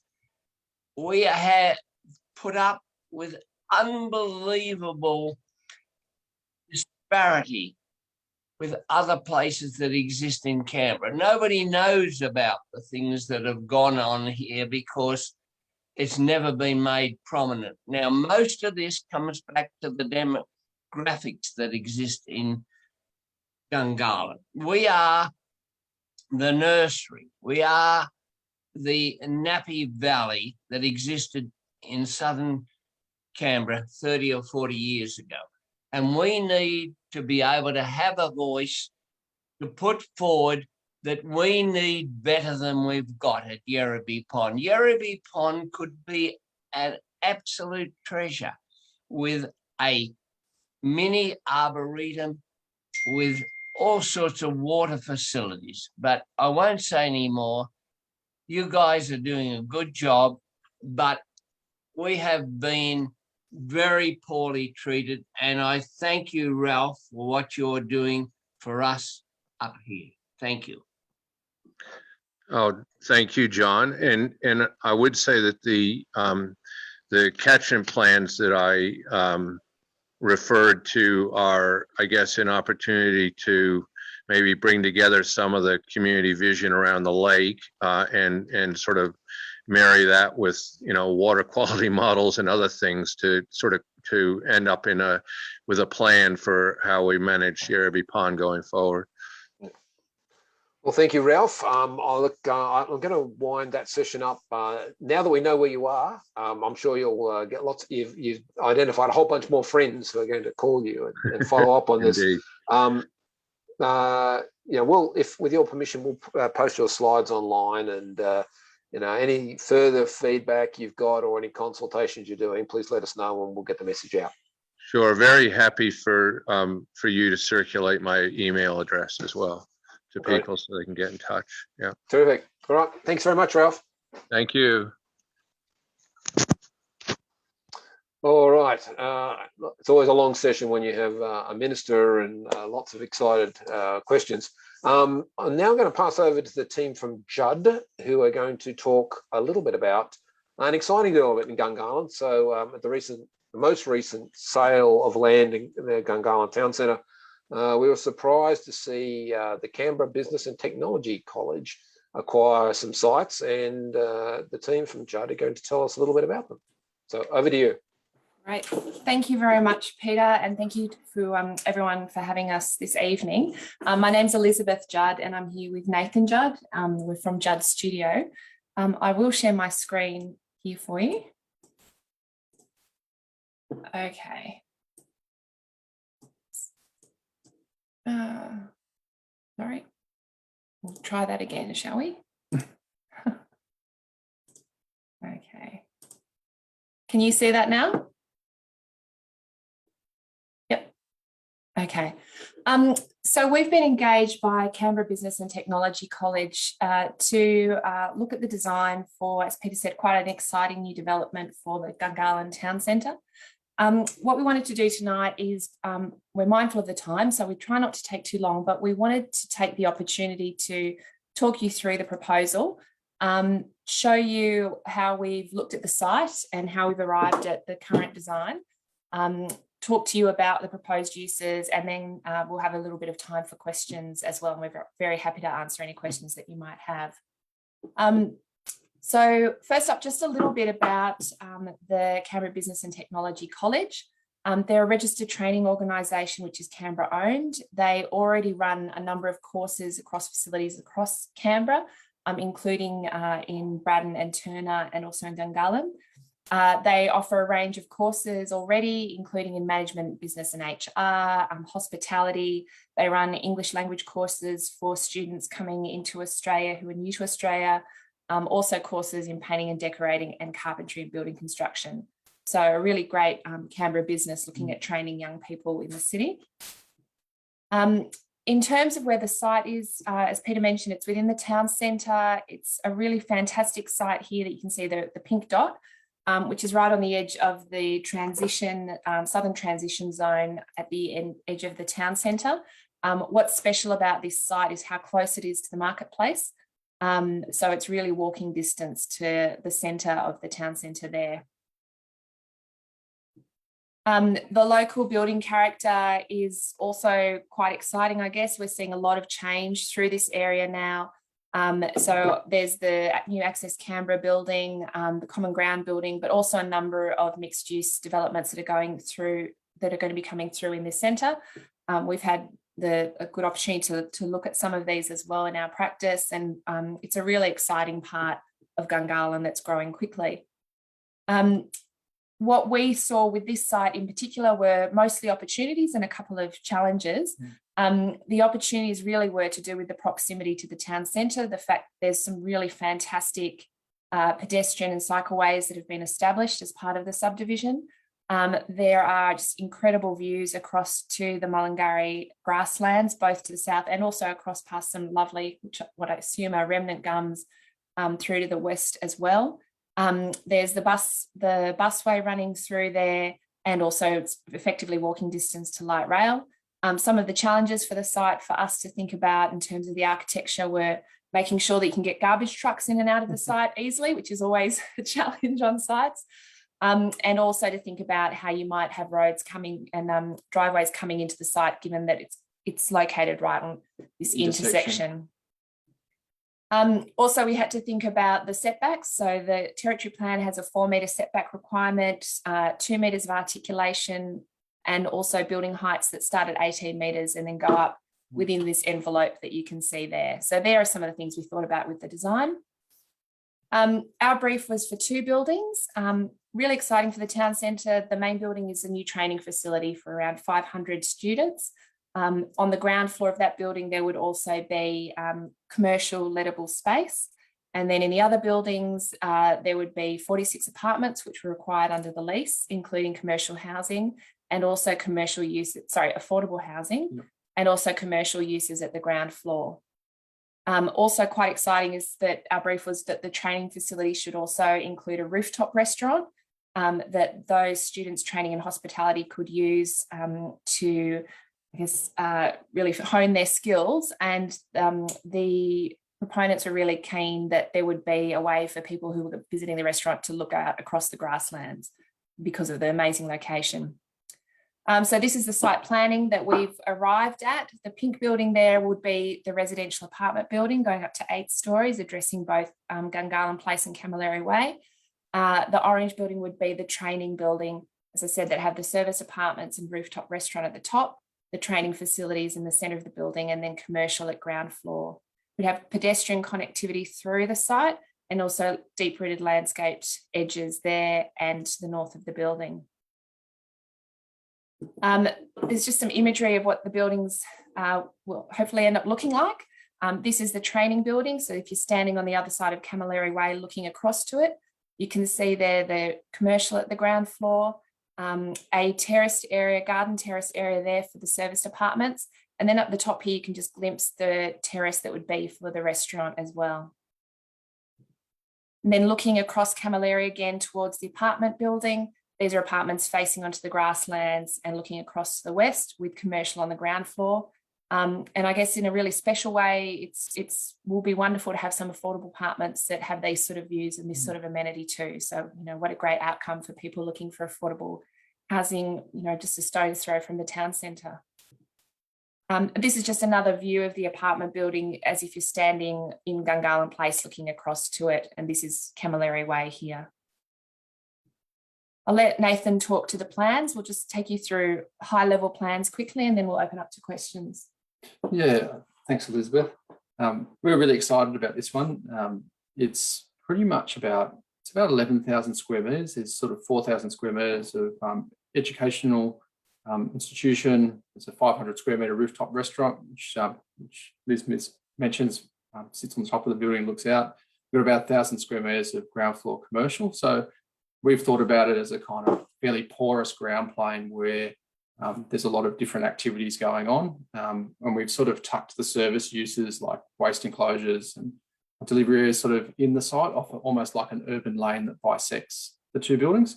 And we've sort of thought about it as a sort of a smaller building, square building onto the corner, and then sort of the larger training facility with its basement entry sort of tucked away on that boundary. This sort of shows you sort of some of the through connections within the site. We also have this benefit of the 4 metre setback almost giving us a little bit of a forecourt for the building, and we've left deep-rooted landscape in that forecourt area so we can have some trees and canopy, some landscape elements to place the buildings in that context. Yep. You can sort of see as we move up through the building, we've sort of got a residential floor plate. We've managed to achieve 75% of the apartments with more than 3 hours of midwinter sun. We've got a mix of 1, 2, 3 and 4 bedroom apartment styles with the serviced apartment, which is also supports the Gungahlin Town Centre with some commercial accommodation. We've also got a landscape terrace that's part of that element. So our commercial building is doing a few different things in terms of it's doing ground floor commercial, it's doing training organisation, it's doing service apartments, it's doing a rooftop restaurant. So it's a real mixed use building. This is that terrace that we're sort of starting to develop that relates to the serviced apartment component of the development. And then, yeah, our rooftop restaurant area, which is sort of in early phases, but actually has this great northern aspect looking back towards the town centre. It has this great southern aspect looking across the Mullingar grasslands. So we're pretty excited about the way that the design's starting to set up at this moment in time. Here are sort of some of our preliminary elevations, and this showed you obviously some of the early imagery. We're trying to design the buildings so that they're complementary, but that they also have their own distinctive identities. And they also sit and nestle well together. Yep. We're working carefully to the envelope controls, so we're not sort of pushing any boundaries, but we're not being slavish to those controls. We're sort of trying to design the building so it sort of steps up towards them, so we get a sense of rhythm within the commercial building, and you don't really notice the way that envelope control affects the apartment building at all. Yep, there you can go. You can read the stepping that's happening in the commercial building there, and the sort of little incisions. Yeah, and again, these elevations are fairly early days, but we're working them up. Yep. This is just a drawing just showing our 20% of sort of landscaped area, which we're sort of trying to push along at the moment, but sort of courtyards and area for trees and landscape terraces. We'll start to develop a language for the landscaped restaurant terrace as we start to develop. Just a site plan that just shows you the way that two buildings sort of sit next to each other. We've got about an 8 metre gap between the two buildings. We've got 2 levels of basement that support the uses on the site. We're at about 170, 180 car parking spaces. So we're looking at the generation rates. And we're also looking at how, say, visitor spaces and spaces that are used by the college during the day can then be used by the service department and restaurant visitors at night. So we're sort of looking at the way that set up the basement so that we support daytime and nighttime uses and share the capacity that we have, understanding that parking and traffic are a key concern in the Gungahlin Town Centre. That's part of some of our study. We've been looking at just how our overshadowing and what this sort of affects. We're not really impacting on anyone. Our next analysis starts to look at the adjacent development, which is set a fair way away from our eastern boundary, which is good. So again, we're trying to be a good neighbour for the developments that are around the site. Yeah, this is the sort of just looking at the solar capacity of the unit. So we're getting good 75% solar capacity and almost all units with good sun. So that's sort of something that we're sort of setting out to do. Yeah, so it's early days, but it's pretty exciting to be able to bring the project to the council, and just particularly in light of tonight's discussions, it's exciting to see Canberra Business and Technology College actually taking up some of the opportunities of this land that's available in the town centre and actually creating an education and employment hub right in the right spot. So thank you very much. Thank you. Thank you. Well, it's not about the community council. It's about the residents and what they think.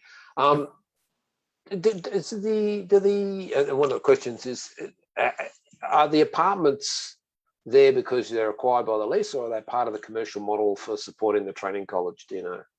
I think that I think the land's been released with a certain requirement for affordable housing that needs to be delivered back to the territory. So I think there's a number of dwellings as part of that. There's also a dwelling entitlement of 46 apartments under the lease. So I guess it's a hybrid. It's part of the commercial model for the development. Yep. Okay. And do you have to put this through the design review panel? Yep. That's right. Yeah, because I mean, maybe it's early days, but there is a comment here around it's a little bit like a pile of boxes, and maybe it's early days, and maybe the design review panel will have something to say about that. But yeah, I mean, you mentioned, I saw some one elevation was in lots of blue. You're looking at different finishes and something a bit more exciting than a pile of boxes, I guess. Yeah, I guess we've been working on it for a couple of months. Some of the the fundamental challenges of organisation and structure and diagramming, the way that it looks is almost like the clothing that you develop on on something, and often we focus on getting the bones of the building right, and then we come along and we'll embellish and develop an architectural language. So yes. Yeah, and I think also what I to mention before is we are going to NCDRP quite soon, and so this isn't where we were happy that we could come and speak to and present to GCC earlier in the process, and we're trying to meet with the NCDRP earlier in the process too. So we, as a practice, always welcome that design feedback, and as Nath said, we'll keep developing it at our end. So definitely want to have a good outcome for the town centre. Yeah. Yeah, it was a little bit of mixed views sometimes on the design review panel, but I think it's ultimately a good thing. At least there's someone else having some insight to it. It's interesting though, Peter. The challenge is you've got a sort of an inherently like a commercial office almost style building, and then you sit that next to a residential building, and then it's how do they talk to each other? Are they made of similar buildings, or are they completely different buildings and made out of completely different materials? So that's sort of part of the questions that we're asking ourselves, how to embellish that. Also, in terms of the glazing, we don't imagine it's just blue glass. Like the next level of fenestration, I'm thinking of a series of wider and narrower panels setting a rhythm within a broader structure, and then that might even have some toned glass in it, and that will help give an identity to the college and some vibrancy, even rather than it just being a big glass kind of object. Do you, and it's maybe not questions you can answer because it's not your building, you're just designing it. will any of these spaces become available for the community, either at very cheap or free? Because we have terrible shortage of community spaces in Gungahlin. Do you have a handle on that? That's something we'll have to put back to our clients. We know that there's business incubator spaces that are being contemplated by the college, and that may be that students that have graduated, are starting to put their own businesses together. So I know there is that intention, and there's also that 900 square metres, approximately, of commercial at the ground floor. So, but yeah, that's something we'll ask the question. Yeah. Two more questions. Well, one here from Kevin. Does this? They bought us. There was a second block that CBTC bought further to the east. Is that separate to this, or how does that work? We're not too sure at the moment. We'll have to put that question to them. We're starting to look at it, but yeah, that's a sort of I think it's a separate project essentially. Mm-hmm. Okay. And who is your neighbour in 3 of 246? What was it called? It's a Kasparic Architects project. Is it Amici, I think, that's sitting next to? Yeah, it's sort of, it has a commercial accommodation component as well as apartments. Yeah. Right. Okay. And on the commercial side, how big are your commercial tenancies? Under the lease, we're limited to about 200 square metres. So they're broken up in different sort of scales of that. The restaurant area is quite a bit larger, but we're looking at that that's because that's part of actually the training organisation. So we've got the flexibility there in the size of that facility. Okay. You expressed a bit of disappointment that it was limited to 200 square metres. It just constrains the opportunities for retail. 200 square metres is not a big tenancy. So part of the problem is, we complain about that to the planning people, and they go, "Oh, it's part of the retail hierarchy," which is, this artificial idea that there'll be gigantic commercial retail spaces, and there'll be medium and there'll be small, and they'll have a distribution that's sort of, hierarchical. Middle. But which is great if you've actually got a middle, when we kind of don't really have a middle, because we don't have, apart from the existing Woolworths and Big W and, alley tenancies, we don't have something quite like that. And it presupposes a certain outcome and vision for the town centre. And as you heard from the minister, I'm not sure they know or can articulate a vision for what they think the town centre will look like. So, okay, that's why we ask. Because that's our feeling. And if you look around at all the 200 square metre commercial tenancies, as the latest cover of the Gungahlin newsletter shows, it's just a bunch of 4 lease signs. Yeah. I'm not a planner, Peter, but is that something that that people can tackle through lease variations to give themselves that flexibility of bigger tenancy sizes, or are you finding that they're pushing? Not. I mean, most developers buy a block at auction, so they're having to buy a very large price, and then their response is, "We've got to fit in as many units as we possibly can," because they've had to bid high to get the block, and the planning rules incent them to do that. So, and what ends up happening is you get 300 units and 2 commercial tenancies of 200 square metres each. Doesn't feel very mixed. It's kind of that. Yeah. All right. So Cameron, did you have a question you wanted to place? You've got a couple of comments running here. Cam, did you want to speak on microphone, or did you just want me to interpret your typing? No, he's on. Yeah, Peter, quite happy for you to interpret anything in there. But look, I commend the development from a point of view that it's an educational institution, training institution, which is different to other commercial developments, and there can be lots of spin-offs from that. I'm a little bit biased because I've got an interest in being part of a training establishment organisation, so I might contact your clients separately on that matter. Yeah, that's probably about it, Peter, I think. Cool. Yep. All right. Well, it's always good when you have students rattling around a town centre. They sort of bring life at all different hours and different. Yeah. Fill the pubs. Darren. I've got a couple of quick ones. One of them was in regards to, is this the campus that's going to be the cybersecurity? And if so, are some of those apartments going to be specifically for student accommodation? I'm not aware of them teaching cybersecurity, though I could be off the pace, having focused on the building. The intention is, yes, that that some of those units would be appropriate for students to live in, but I guess that depends on who purchases the units and how they're rented into the general market. But that would be a nice setup where you could live next door to where you're studying. And the other thing was in regards to what I like, and I always ask this of the developments, it's like a standard question of mine, as to what sort of community green space or sort of community collaborative sort of areas that you have. And so it's nice to see that you've thought about that terrace, that residents can actually sort of, interact and have something to do with each other rather than just sort of be an apartment. So, 4 points there.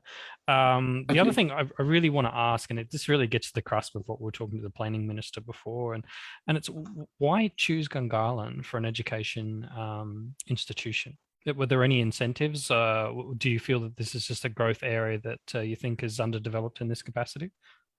I think it's probably just a fantastic opportunity. I mean, the site's very well located, light rail's right there. There's the opportunity to almost hybridize the development by having, part housing, part training facility. I think it just works, quite well. You think about where else in the territory where you could find a similar opportunity, and you'd probably be hard pressed to find it. Gungahlin's got such a great big economic beating heart. It's this very kind of multicultural and evolving part of Canberra. So it's a great place to put a vibrant training organisation and then expand it and create all that next jump in their facilities and their offerings. So. Yeah, I think light rail also does create that opportunity because it means that it's accessible to people that live in the area, but also is quite accessible to people who are living along the light rail corridor, as it stands at the moment, and also as it's expanded. So that's probably a real indication of where that particular transport system can really draw different types of demographics into the town centre and different businesses, because students are, really happy to hop onto a tram to get into where they need to go, and it's so well located for that. Yep. Thanks. I mean, certainly, you get a lot better return on light rail if there are reasons for taking it north in the mornings, and that's kind of what we'd love to see is a reason to come to Gungahlin.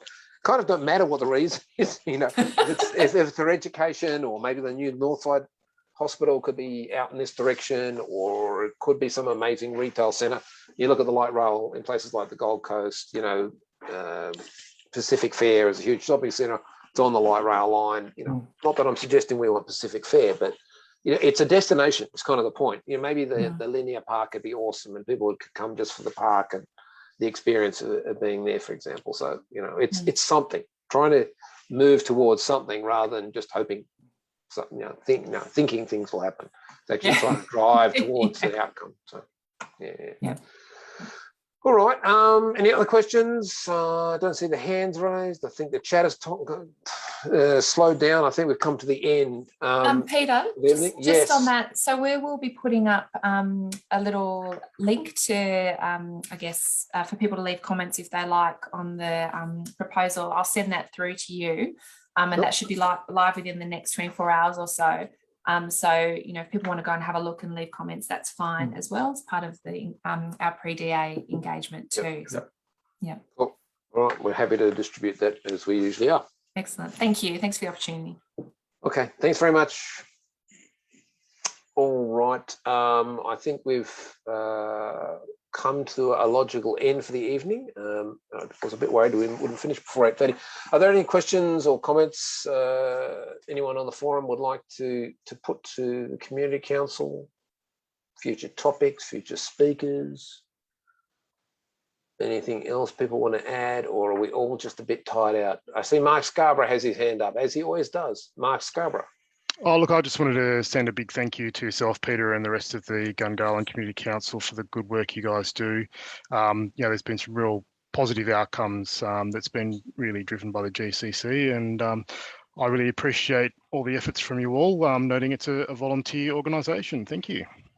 Yeah, thanks, Mark. I do. I mean, a lot of MLAs and members of the public service in the ACT have indicated we've got people's attention, which is great, but kind of the next step is crucial. How do we help?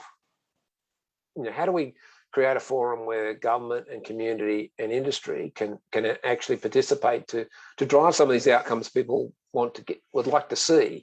It's all very well to think about or wish for, or it'd be great if Gungahlin was like Manuka.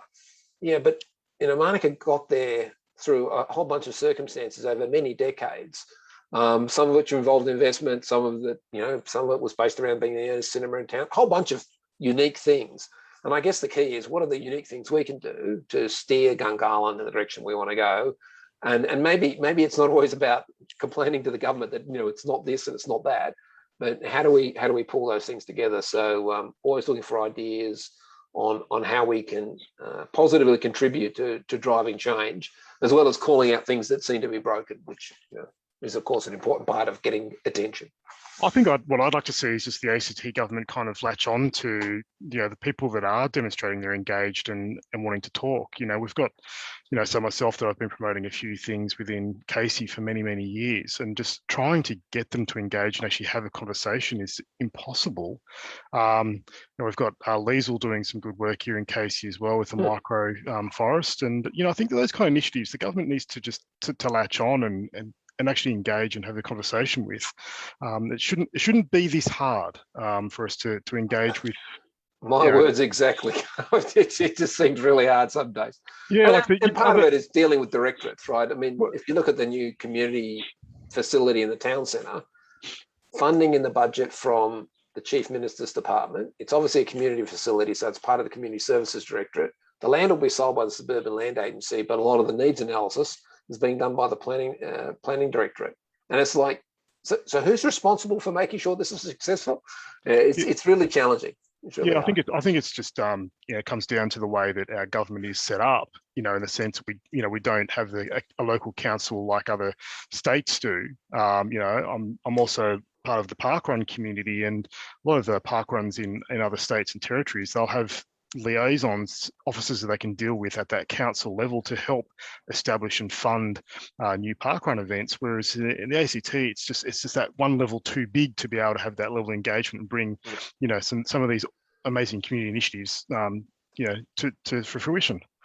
Yeah, I mean, it's true. I mean, there've been a few players out there suggesting we need something like it. I don't think we need local councils, but I do think we need some sort of space, location-based focused around districts. I think we're big enough for that now. Tuggeranong, Belcon and Gungahlin, and we're 80,000. They're big communities. And yeah, all right. Mark's still got his hand up, but that's probably just an accident. Thank you all for joining the meeting as we head towards change in our lockdown. Maybe not the next meeting, but maybe our December meeting, we can be face to face. Let's hope. Thank you all for participating. Really appreciate your support, and always open to feedback, commentary, and any other input you may have. Thanks so much. Good night. Thanks, Peter. Thanks, Peter.